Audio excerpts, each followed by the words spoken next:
தேவனே நான் ஓமதண்டையில் இல்லோம் நெருங்கி சேர்வதே என் ஆவல் பூமியில். 1 பேதுரு 1:18-19 கொஞ்சம் வாசிங்க. உங்கள் முன்னோர்களால் பாரம்பரியமாய் நீங்கள் அனுசரித்து வந்த வீணான நடத்தை நின்று அழிவுள்ள வஸ்துக்களாகிய வெள்ளியினாலும் பொன்னினாலும் மீட்கப்படாமல் குற்றமில்லாத மாசற்ற ஆட்டுக்குட்டியாகிய கிறிஸ்துவின் விலையேற பெற்ற இரத்தத்தினாலே மீட்கப்பட்டீர்கள் என்று அறிந்திருக்கிறீர்களே. பாத்தீங்களா? பழைய அடிமைத்தனத்துக்கு போகாதீங்க.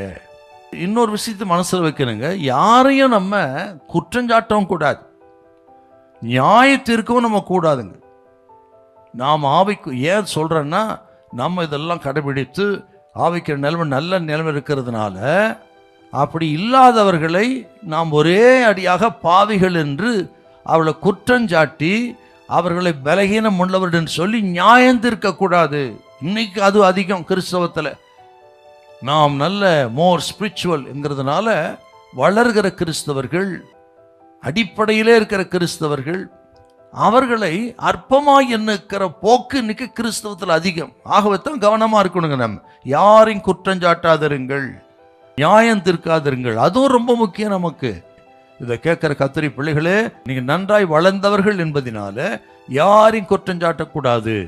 சில பாருங்க, நாங்கள் வெஜிடேரியன் சைவ உணவு உட்கொள்கிறேன் என்று சொல்லி அசைவ உணவு உட்கொள்கிறவர்கள அற்பமாய் பேசுகிறவங்க நிறைய இருக்கிறாங்க. திருமணம் ஆகாதவர்கள், திருமணமானவர்களை குற்றப்படுத்தவர்கள் நிறைய இருக்கிறாங்க. ஆக திருமணம் ஆகாமல் ஊழியம் செய்கிறீர்களா, அது உங்களுக்கும் ஆண்டவருக்கும்.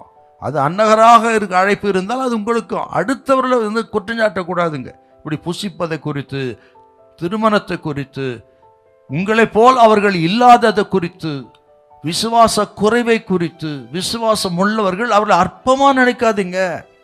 ரொம்ப முக்கியம் அதெல்லாம். உங்களுக்கு இந்த கிறிஸ்தவத்தில் அதிகம் பாதிக்கப்பட்டிருக்கிறது. இந்த போக்கை கடிந்து கொள்ளுகிறார். இதை கேட்கிற கத்திரி பிள்ளைகளே, கர்த்தர் உங்களை பார்த்துதான் இந்த வார்த்தையெல்லாம் கேட்கிறாருங்க.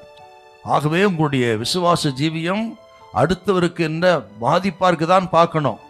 பக்தி விரித்து உண்டு பண்றீங்களா, அல்ல இருக்கிற பக்தியே நீங்கள் எடுத்து போடுறீங்களா, இதெல்லாம் ரொம்ப முக்கியம் நமக்கு.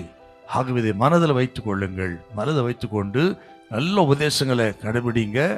அடுத்தவருக்கு அதை போதித்து அவருக்கு அப்படி நடக்க உதவி செய்யுங்கள்.